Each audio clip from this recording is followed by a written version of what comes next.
नमस्कार दोस्तों, PS take channel में आप लोगों का एक बार फिर से स्वागत है। फ्रेंड्स, आज की वीडियो में हम लोग टीएसटी पीएसटी के अंतर्गत राजनीति शास्त्र का प्रैक्टिस सेट नंबर 43 हल करेंगे, जिसमें हमने दो टॉपिकों को लिया है फ्रेंड्स इस वीडियो में। जो कि पहला टॉपिक हमारा है राज्य के नीति निर्देशक तत्व और दूसरा है नागरिकता एवं मूल कर्तव्य। ठीक है फ्रेंड्स, इससे जो महत्वपूर्ण प्रश्न होंगे उन सभी प्रश्नों को हम लोग इस वीडियो में देखेंगे, जो कि आपके एकदम पाठ्यक्रम पर आधारित प्रश्न होंगे टीएसटी और पीएसटी के लेवल के लिए। ठीक है, तो फ्रेंड्स चलिए वीडियो को स्टार्ट करते हैं और देखते हैं आज का प्रैक्टिस सेट नंबर 43। तो चलिए फ्रेंड्स, सबसे पहले हम लोग देखते हैं राज्य के नीति निर्देशक तत्व से संबंधित पहला प्रश्न। तो सबसे पहला प्रश्न हमारा देखिए फ्रेंड्स है, राज्य के नीति निर्देशक तत्व है। ठीक है क्या है? ए ऑप्शन दिया है, वे नियम जो भारतीय समाज में शासकों को केंद्र तथा राज्य में समान शासन व्यवस्था लागू करने का आदेश देते हैं। बी दिया है, वे नियम जिसका संबंध अंतर्राष्ट्रीय मामलों से है। या सी, ए और बी दोनों। तथा डी दिया है, उपयुक्त कोई नहीं। तो फ्रेंड्स, प्रश्न नंबर 1 का जो राइट आंसर हमारा होगा ऑप्शन ए हो जाएगा, वे नियम जो भारतीय समाज में शासकों को केंद्र तथा राज्य में समान शासन लागू करने का क्या देते हैं, आदेश देते हैं, वही हमारे क्या होते हैं, राज्य के नीति निर्देशक तत्व होते हैं। ठीक है फ्रेंड्स, यानी ऑप्शन ए राइट आंसर हो जाएगा प्रश्न नंबर 1 का। अगले प्रश्न की तरफ आगे बढ़ते हैं और देखते हैं प्रश्न नंबर 2। प्रश्न नंबर 2 देखिए कह रहा है, राज्य के नीति निर्देशक तत्व एक ऐसा चेक है जिसकी अदायगी बैंकों की सुविधा अनुसार होगी, यह कथन किसका है? ऑप्शन ए है केटी शाह, बी है महात्मा गांधी, सी है कृष्णा स्वामी अयंगर। फ्रेंड्स ये कृष्णा होगा, ठीक है, ये कृष्णा होगा, कृष्णा स्वामी अयंगर। और डी दिया है के एम मुंशी। तो प्रश्न नंबर 2 का जो राइट आंसर हो जाएगा फ्रेंड्स हमारा ऑप्शन ए होगा केटी शाह। ठीक है, केटी शाह का ये कथन है कि राज्य के नीति निर्देशक तत्व एक ऐसा चेक है जिसकी अदायगी बैंकों के सुविधा अनुसार होगी। ठीक है, किसका कथन है? केटी शाह, यानी ऑप्शन ए राइट आंसर हो जाएगा। यह प्रश्न काफ़ी इंपॉर्टेंट है फ्रेंड्स, क्योंकि राज्य के नीति निर्देशक तत्व से संबंधित किस अनुच्छेद में है, किस भाग में है, ये तो प्रश्न काफ़ी आपके चर्चित हैं। लेकिन इस तरह के प्रश्न आपको टीएसटी पीएसटी में देखने को मिलेंगे कथन संबंधित। ठीक है, तो ये काफ़ी इंपॉर्टेंट हो जाता है आपके टीएसटी पीएसटी एग्जाम के लिए। तो प्रश्न नंबर 2 का हमारा ऑप्शन ए राइट आंसर होगा। अगले प्रश्न की तरफ आगे बढ़ते हैं और देखते हैं प्रश्न नंबर 3। प्रश्न नंबर 3 देखिए क्या कह रहा है। प्रश्न नंबर 3 है, राज्य के नीति निर्देशक तत्व कोई महत्वपूर्ण विषय नहीं है, यह किसने कहा है? बहुत अच्छा प्रश्न है। ऑप्शन ए है जेनिंग्स, बी दिया है फाइनर, सी दिया है स्ट्रॉन्ग तथा डी दिया है ब्राइस। तो प्रश्न नंबर 3 का जो राइट आंसर हो जाएगा, यह कथन फ्रेंड्स हमारे जेनिंग्स महोदय का है। क्या कथन है इनका? कि राज्य के नीति निर्देशक तत्व कोई महत्वपूर्ण विषय नहीं है। किसका ये कथन है? जेनिंग्स है, यानी ऑप्शन ए राइट आंसर हो जाएगा प्रश्न नंबर 3 का। अगले प्रश्न की तरफ आगे बढ़ते हैं और देखते हैं प्रश्न नंबर 4। प्रश्न नंबर 4 देखिए कह रहा है, नीति निर्देशक तत्व संविधान की आत्मा है, उक्त कथन किसकी है? ए है केसी हवेयर, बी दिया है ऑस्टिन, सी दिया है के संथानम, डी दिया है के वी राव। तो प्रश्न नंबर 4 का जो राइट आंसर हो जाएगा ऑप्शन बी हो जाएगा। ठीक है, ऑप्शन बी हो जाएगा ऑस्टिन है। ऑस्टिन का ये कथन है नीति निर्देशक तत्व सॉरी फ्रेंड्स, नीति निर्देशक तत्व संविधान की आत्मा है। किसका कथन है? ऑस्टिन के है। तो ऑप्शन बी राइट आंसर हो जाएगा प्रश्न नंबर 4 का। अगले प्रश्न की तरफ आगे बढ़ते हैं और देखते हैं प्रश्न नंबर 5। प्रश्न नंबर 5 देखिए कह रहा है, नीति निर्देशक तत्वों के किस अनुच्छेद में कहा गया है कि राज्य शैक्षिक एवं आर्थिक रूप से पिछड़े वर्गों के लिए विशेष प्रयास करेगा? ए है अनुच्छेद 43, बी है अनुच्छेद 44, सी दिया है अनुच्छेद 45 तथा डी दिया है अनुच्छेद 46। तो प्रश्न नंबर 5 का जो राइट आंसर हो जाएगा, ये जो हमारा अनुच्छेद होगा अनुच्छेद 46 होगा। ठीक है, कौन सा अनुच्छेद? अनुच्छेद 46 होगा, ऑप्शन डी, यानी प्रश्न नंबर 5 का राइट आंसर हो जाएगा ऑप्शन डी। अगले प्रश्न की तरफ आगे बढ़ते हैं और देखते हैं प्रश्न नंबर 7। प्रश्न नंबर 7 देखिए कह रहा है, राज्य के नीति निर्देशक तत्व संविधान के किस भाग में उल्लिखित है? ए है भाग 3, बी है भाग 4, सी है भाग 5 तथा डी है भाग 6। तो सभी लोगों को पता है ये काफ़ी चर्चित प्रश्न है प्रश्न नंबर 7। तो इसका जो उल्लेख मिलता है आपको राज्य के नीति निर्देशक तत्वों का आपके संविधान के भाग 4 में मिलता है। किस भाग में? भाग 4 में मिलता है, यानी कि ऑप्शन हमारा जो बी है वो राइट आंसर हो जाएगा भाग 4। अगले प्रश्न की तरफ आगे बढ़ते हैं और देखते हैं प्रश्न नंबर 8। प्रश्न नंबर 8 देखिए कह रहा है, संविधान के किस अनुच्छेद में राज्य के नीति निर्देशक तत्वों का वर्णन है? बहुत अच्छा प्रश्न है। ए है ऑप्शन 36 से 51, बी दिया है 37 से 51, सी दिया है 34 से 53 तथा डी दिया है 36 से 52। तो प्रश्न नंबर 8 का जो राइट आंसर हो जाएगा ऑप्शन ए 36 से 51, ठीक है। किस अनुच्छेद में है? अनुच्छेद 36 से 51 में क्या किया गया है? संविधान का जो राज्य का नीति निर्देशक तत्वों का वर्णन है, ठीक है। किसमें? अनुच्छेद 36 से 51, यानी ऑप्शन ए राइट आंसर हो जाएगा। अगले प्रश्न की तरफ आगे बढ़ते हैं और देखते हैं प्रश्न नंबर 9। प्रश्न नंबर 9 देखिए, कह रहा है विधि निर्माण में नीति निर्देशक तत्वों का पालन करना कर्तव्य है, किसका है? ए है आपका राज्य सरकार का, बी है केंद्र सरकार का, सी है उपयुक्त दोनों का, तथा डी दिया है उपयुक्त किसी का नहीं। तो प्रश्न नंबर 9 का जो राइट आंसर हो जाएगा फ्रेंड्स, जो विधि निर्माण नीति निर्देशक तत्वों का पालन करने का जो कर्तव्य है आपके राज्य सरकार का भी है और केंद्र सरकार का भी है, ठीक है। तो हमारा ऑप्शन सी राइट आंसर हो जाएगा, उपयुक्त दोनों। अगला प्रश्न देखते हैं, प्रश्न नंबर 10। प्रश्न नंबर 10 देखिए, कह रहा है निम्नलिखित में किन विषयों से संबंधित राज्य के नीति निर्देशक तत्वों के क्रियान्वयन हेतु मौलिक अधिकारों को सीमित किया जा सकता है? ऑप्शन ए है सामाजिक न्याय, बी दिया है आर्थिक न्याय, सी दिया है अंतर्राष्ट्रीय क्षेत्र में शांति को बढ़ावा, डी दिया है उपयुक्त सभी। तो प्रश्न नंबर 10 का जो राइट आंसर हो जाएगा हमारा उपयुक्त सभी हो जाएगा फ्रेंड्स, यानी ऑप्शन डी राइट आंसर हो जाएगा प्रश्न नंबर 10 का। अगले प्रश्न की तरफ आगे बढ़ते हैं और देखते हैं हम लोग प्रश्न नंबर 11। प्रश्न नंबर 11 देखिए क्या कह रहा है। प्रश्न नंबर 11 कह रहा है कि संविधान में राज्य के नीति निर्देशक तत्वों को शामिल करना उद्देश्य है, ठीक है। ऑप्शन ए दिया है राजनीतिक लोकतंत्र की स्थापना का, बी दिया है सामाजिक लोकतंत्र की स्थापना का, सी है सामाजिक आर्थिक लोकतंत्र की स्थापना का, तथा डी दिया है गांधीवादी आदर्शों के अनुरूप लोकतंत्र की स्थापना का। तो फ्रेंड्स, प्रश्न नंबर 11 का जो राइट आंसर हो जाएगा हमारा ऑप्शन सी हो जाएगा, सामाजिक आर्थिक लोकतंत्र की स्थापना का, ठीक है। संविधान में राज्य की नीति निर्देशक तत्वों को शामिल करने का जो उद्देश्य है फ्रेंड्स, वो है हमारा सामाजिक आर्थिक लोकतंत्र की स्थापना का, यानी ऑप्शन सी राइट आंसर हो जाएगा प्रश्न नंबर 11 का। अगले प्रश्न की तरफ आगे बढ़ते हैं और देखते हैं हम लोग प्रश्न नंबर 12। प्रश्न नंबर 12 देखिए, कह रहा है राज्य के नीति निर्देशक तत्व प्रभावित है। फ्रेंड्स, हो सकता है आप लोगों को वीडियो में थोड़ी सी नॉइज सुनने को मिल सकती है, क्योंकि हमारे बगल में थोड़े से कुछ प्रोग्राम हो रहे हैं कुछ, तो उसकी आवाज़ आप लोगों को हो सकता है वीडियो में देखने को मिले, तो थोड़ा सा इसको आप लोग मैनेज कर लीजिएगा, ठीक है फ्रेंड्स। आइए देखते हैं प्रश्न नंबर 12 क्या कह रहा है। राज्य की नीति निर्देशक तत्व प्रभावित है किससे? ए दिया है काल्पनिक समाज से, बी दिया है फेबियन समाज से, सी दिया है अराजकतावाद से, डी दिया है श्रेणी समाजवाद से। तो प्रश्न नंबर 12 का जो राइट आंसर होगा फ्रेंड्स हमारा ऑप्शन बी हो जाएगा, फेबियन समाजवाद से, ठीक है। राज्य के नीति निर्देशक तत्व जो प्रभावित होते हैं वे आपके जो फेबियन समाजवाद है उससे, यानी कि ऑप्शन बी राइट आंसर हो जाएगा, ठीक है। अगले प्रश्न की तरफ आगे बढ़ते हैं और देखते हैं प्रश्न नंबर 13। प्रश्न नंबर 13 देखिए क्या कह रहा है। राज्य की नीति निर्देशक तत्व केवल भक्ति भावना है, उक्त कथन किसका है? ए है आपका केटी साहब, बी दिया है पनिक्कर, सी है कामत, सी और डी दिया है राजेंद्र प्रसाद। तो फ्रेंड्स, राज्य की नीति निर्देशक तत्व केवल भक्ति भावना है, ये बहुत अच्छा कथन है। ये हमारे केटी शाह का कथन है, किसका है? केटी शाह का, यानी ऑप्शन ए राइट आंसर हो जाएगा, ठीक है, प्रश्न नंबर 13 का। अगले प्रश्न की तरफ आगे बढ़ते हैं और देखते हैं हम लोग प्रश्न नंबर 14। प्रश्न नंबर 14 देख लेते हैं।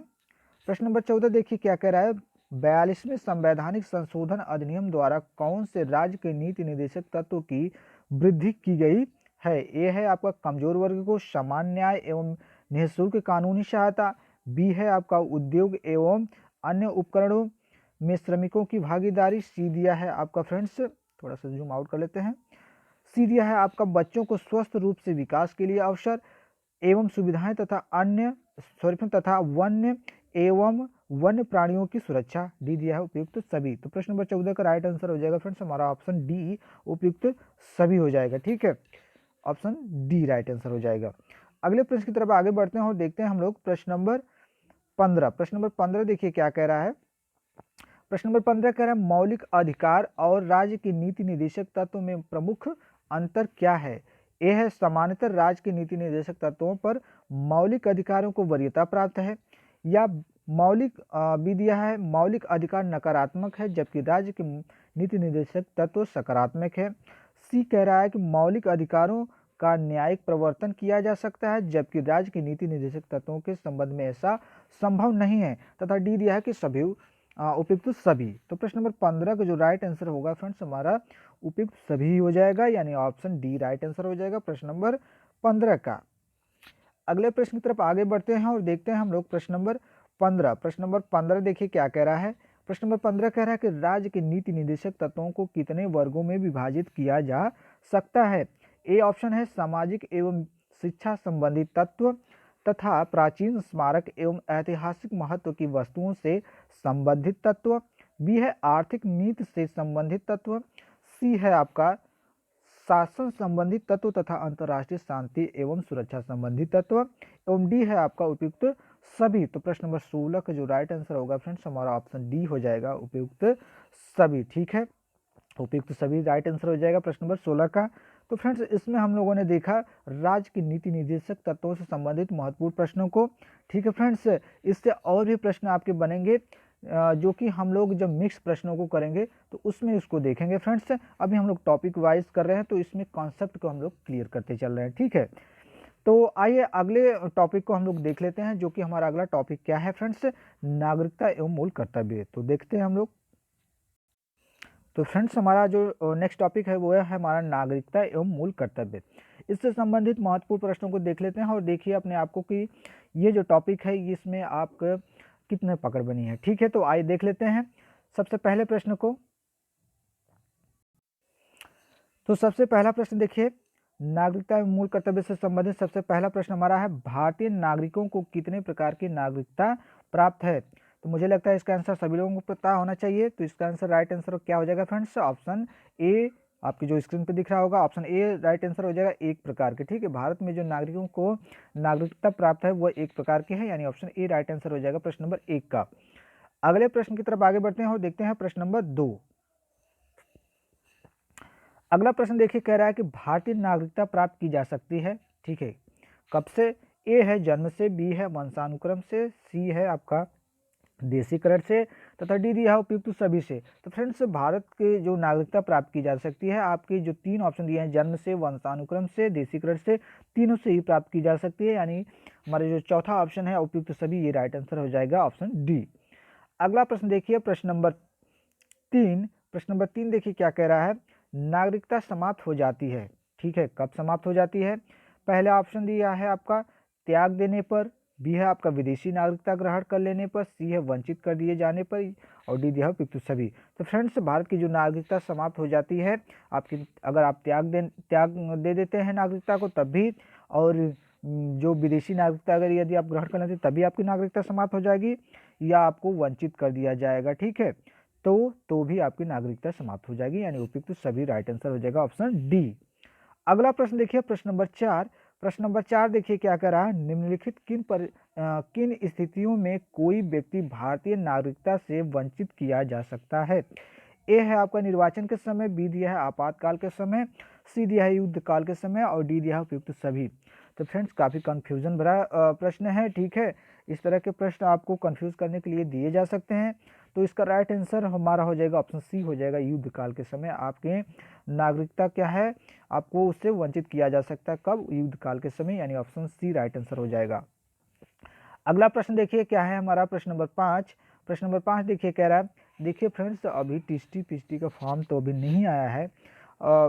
अब ये किस प्रकार की गड़बड़ी अब कहें, सरकार की कहें या बोर्ड की कहें, ये जो भी गड़बड़ी है अभी इससे तो सभी स्टूडेंट झेल रहे हैं फ्रेंड्स। लेकिन कोई बात नहीं, आप अपनी तैयारी अगर इसी तरह से कंटिन्यू जारी रखे रहेंगे तो कभी भी एग्ज़ाम आएगा आपको ज़्यादा मेहनत करने की आवश्यकता नहीं पड़ेगी और आप अपने एग्ज़ाम को क्रैक कर सकते हैं।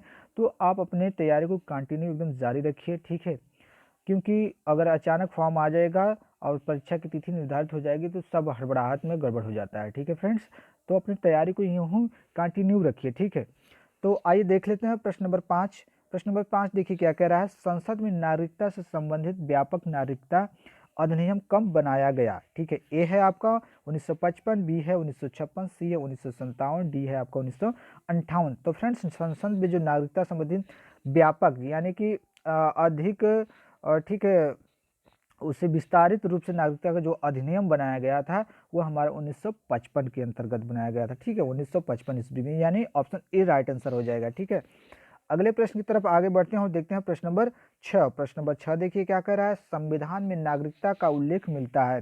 ठीक है, किस अनुच्छेद में। ए है आपका अनुच्छेद 3, बी है अनुच्छेद 4, सी है अनुच्छेद 5, डी है अनुच्छेद 6। बहुत अच्छा प्रश्न, प्रश्न नंबर 6। तो प्रश्न नंबर 6 का जो राइट आंसर होगा फ्रेंड्स हमारा अनुच्छेद 5 हो जाएगा।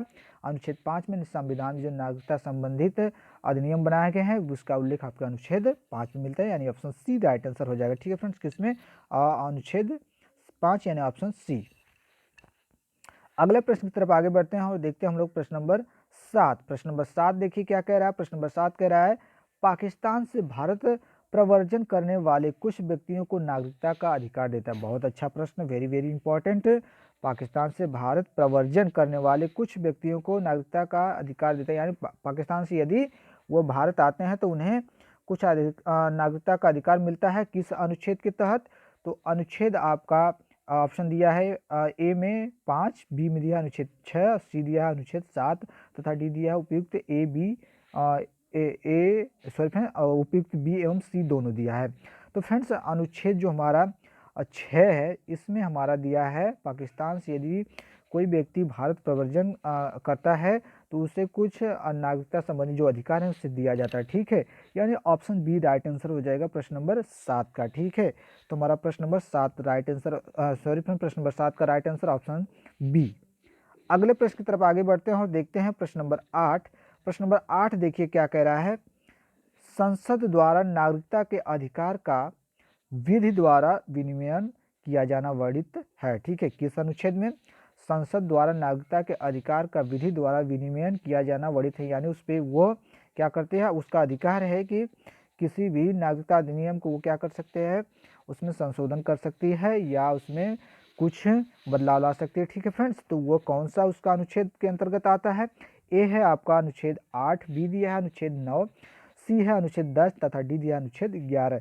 तो फ्रेंड्स अनुच्छेद 11 के अंतर्गत संसद द्वारा नागरिकता के अधिकार का विधि द्वारा जो विनिमयन किया जाता है, ठीक है, वो अनुच्छेद 11 है, यानी ऑप्शन डी राइट आंसर हो जाएगा प्रश्न नंबर 8 का। अगला प्रश्न देखिए प्रश्न नंबर 9। प्रश्न नंबर 9 कह रहा है कि नागरिकता का उल्लेख संविधान के किस भाग में है? बहुत अच्छा प्रश्न। ए है भाग 2, बी दिया है भाग 3, सी है भाग 4, डी है भाग 5। प्रश्न नंबर 9 का जो राइट आंसर हो जाएगा भाग 2 में नागरिकता का जो संविधान का भाग 2 है उसमें नागरिकता का उल्लेख मिलता है। किस भाग में? भाग 2 में।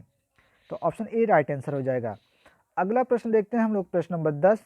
प्रश्न नंबर 10 देखिए कह रहा है मूल कर्तव्य का उल्लेख मिलता है किसमें? भाग 2 में, भाग 3 में या भाग 4 में या भाग 4 क में। तो फ्रेंड्स मूल कर्तव्य का हम जो उल्लेख मिलता है वो भाग 4 क में, यानी भाग 4 ए भी कहीं देखने को मिल सकता है या हिंदी में आपको भाग 4 क मिल जाएगा। ठीक है, तो ऑप्शन डी राइट आंसर हो जाएगा भाग 4 क। अगला प्रश्न देखिए प्रश्न नंबर 11। प्रश्न नंबर 11 देखिए क्या कह रहा है, नागरिकों के मूल कर्तव्यों का बोध संविधान के किस अनुच्छेद से होता है? ए है आपका अनुच्छेद 50, बी है अनुच्छेद 51 ए, अनुच्छेद सी दिया है अनुच्छेद 52, डी दिया अनुच्छेद 54। तो प्रश्न नंबर 11 का जो राइट आंसर होगा फ्रेंड्स हमारा अनुच्छेद 51 ए, यानी ऑप्शन बी राइट आंसर हो जाएगा। अगला प्रश्न देखते हैं हम लोग प्रश्न नंबर 12। प्रश्न नंबर 12 देखिए कह रहा है वर्तमान में संविधान के द्वारा नागरिकों को कुल कितने कर्तव्य सौंपे गए हैं? ए है आपका 6, बी है 7, सी 8 तथा डी दिया है 11। तो फ्रेंड्स प्रश्न नंबर 12 का जो राइट आंसर हो जाएगा, सभी लोगों को पता है कि जो भारत के संविधान में नागरिकों को जो कर्तव्य सौंपे गए हैं मूल कर्तव्य वे आपके 11 हैं। ठीक है, पहले आपके 10 थे, बाद में आपके 86वें संविधान संशोधन के अंतर्गत आपका एक जोड़ दिया गया जिससे अब हमारे 11 हो चुके हैं, यानी ऑप्शन डी राइट आंसर हो जाएगा। अगला प्रश्न देखिए प्रश्न नंबर 13। प्रश्न नंबर 13 कह रहा है कि भारतीय संविधान में मूल कर्तव्य किस देश के संविधान से लिया गया है? ए है आयरलैंड, बी है ब्रिटेन, सी है यूएसए तथा डी दिया है सोवियत संघ। तो प्रश्न नंबर 13 का जो राइट आंसर हो जाएगा फ्रेंड्स भारतीय संविधान में जो मूल कर्तव्य है वह सोवियत संघ से लिया गया है। किससे? सोवियत संघ से, यानी ऑप्शन डी राइट आंसर हो जाएगा सोवियत संघ। अगला प्रश्न देखते हैं हम लोग प्रश्न नंबर 14। प्रश्न नंबर 14 देखिए क्या कह रहा है, मौलिक कर्तव्य नहीं है, ठीक है, क्या सार्वजनिक संपत्ति की सुरक्षा करना या संविधान का पालन करना या देश की एकता और अखंडता की रक्षा करना या धर्मनिरपेक्षता का पालन करना। तो गेस करिए फ्रेंड्स प्रश्न नंबर 14 का राइट आंसर क्या होगा? तो फ्रेंड्स मौलिक कर्तव्य हमारा देखिए धर्मनिरपेक्षता का जो पालन करना होता है यह मौलिक कर्तव्य नहीं होता है। ठीक है, यानी ऑप्शन डी राइट आंसर हो जाएगा प्रश्न नंबर 14 का। अगला प्रश्न देखते हैं हम लोग प्रश्न नंबर 15। प्रश्न नंबर 15 देखिए कह रहा है भारतीय संविधान में नागरिकता का आधार है?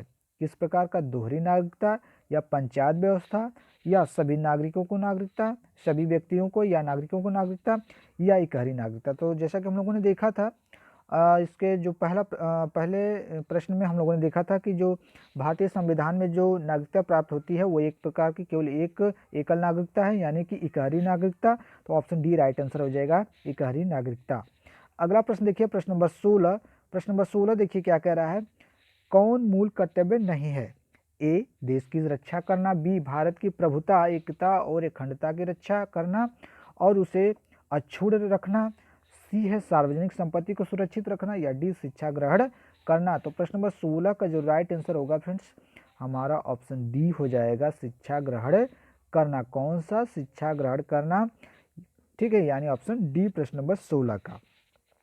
अगले प्रश्न की तरफ आगे बढ़ते हैं और देखते हैं प्रश्न नंबर 17। प्रश्न नंबर 17 देखिए कह रहा है, संविधान में मूल कर्तव्यों को जोड़ने का क्या उद्देश्य है? ए मौलिक अधिकारों को अधिक प्रभावी बनाना, बी मौलिक अधिकारों के महत्व को कम करना या सी मौलिक अधिकारों और राज्य के नीति निर्देशक तत्वों के मध्य सामंजस्य स्थापित करना या डी राष्ट्र विरोधी एवं हिंसात्मक कृत्यों पर नियंत्रण करना। तो प्रश्न नंबर 17 का जो राइट आंसर होगा फ्रेंड्स हमारा ऑप्शन डी होगा, राष्ट्र विरोधी एवं हिंसात्मक कृत्यों पर नियंत्रण करना। ठीक है, ये क्या है? हमारा जो संविधान में मूल कर्तव्य है, ठीक है, उसे जोड़ने का उद्देश्य है। ठीक है, क्या है? राष्ट्र विरोधी एवं हिंसात्मक कृत्यों पर नियंत्रण करना, यानी ऑप्शन डी। अगला प्रश्न देखते हैं हम लोग, प्रश्न नंबर 19। प्रश्न नंबर 19 देखिए क्या कह रहा है, मौलिक कर्तव्यों से संबंधित निम्नलिखित में से कौन सा कथन सही है? ए उन्हें परमादेश द्वारा प्रभावी बनाया जा सकता है, बी उन्हें संवैधानिक प्रक्रिया से ही बढ़ाया जा सकता है या सी अस्पष्ट विधियों की व्याख्या के लिए उनका उपयोग किया जा सकता है या डी किसी विशिष्ट कर्तव्य का पालन करना संवैधानिक कानून के क्षेत्र में आता है जिसे न्यायालय निश्चित करता है। तो प्रश्न नंबर 19 का जो राइट आंसर होगा फ्रेंड्स हमारा ऑप्शन बी हो जाएगा, उन्हें संवैधानिक प्रक्रिया से बढ़ाया जा सकता है। ठीक है, यानी ऑप्शन बी राइट आंसर हो जाएगा प्रश्न नंबर 19 का। अगले प्रश्न की तरफ आगे बढ़ते हैं और देखते हैं हम लोग प्रश्न नंबर 20। प्रश्न नंबर 20 देखिए क्या कह रहा है, निम्न में से किस एक की संस्कृति के आधार पर मूल कर्तव्यों से संबंधित प्रावधानों को भारत के संविधान में जोड़ा गया था? ए बलवंत राय मेहता समिति की, बी आयंगर समिति की, सी है स्वर्ण सिंह समिति की तथा डी है ठक्कर आयोग की। तो प्रश्न नंबर 20 का राइट आंसर हो जाएगा हमारा ऑप्शन सी स्वर्ण सिंह समिति की।